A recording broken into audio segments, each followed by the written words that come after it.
बिहार विधानसभा चुनाव का बिगुल बज चुका है, लेकिन एनडीए का झगड़ा अभी भी नहीं सुलझा है। सीटों को लेकर एलजेपी और बीजेपी में रस्साकसी जारी है। सूत्रों की माने तो एलजेपी चाहती है कि उन्हें 2015 की तरह ही 42 सीटों पर चुनाव लड़ने का मौका मिले।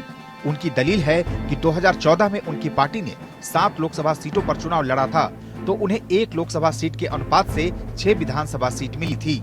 2019 लोकसभा चुनाव में उनकी पार्टी ने 6 लोकसभा सीटों पर चुनाव लड़ा था और उन्हें 1 राज्यसभा सीट मिली थी।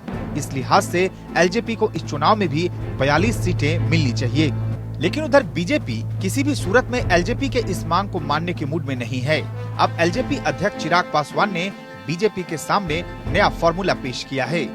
इसके अनुसार एलजेपी को 33 विधानसभा सीटों के साथ बिहार में राज्यपाल द्वारा मनोनीत होने वाले 12 एमएलसी में से 2 एमएलसी मिलने चाहिए और अक्टूबर के अंत में यूपी में होने वाले राज्यसभा चुनाव में 1 राज्यसभा सीटें उनकी पार्टी को दे दी जाएं। इसके साथ ही चिराग पासवान बीजेपी नेतृत्व को एक और फॉर्मूला सुझा चुके हैं। सूत्रों के मुताबिक इसमें उन्होंने उप मुख्यमंत्री पद की मांग की है।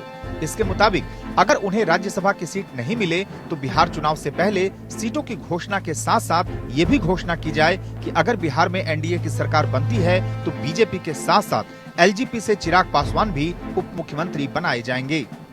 सूत्रों की माने तो सोमवार को चिराग पासवान से बिहार बीजेपी के प्रभारी भूपेंद्र यादव मुलाकात कर सकते हैं, लेकिन अगर सीटों पर सहमति नहीं बनी तो एलजेपी अगले 2 दिनों में अलग चुनाव लड़ने की घोषणा भी कर सकती है।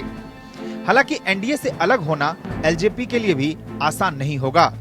एनडीए से अलगाव के सवाल पर एलजेपी के 6 में से 4 सांसदों ने पार्टी अध्यक्ष चिराग पासवान की इस राय से असहमति जाहिर की है कि एलजेपी अपने दम पर विधानसभा चुनाव लड़े।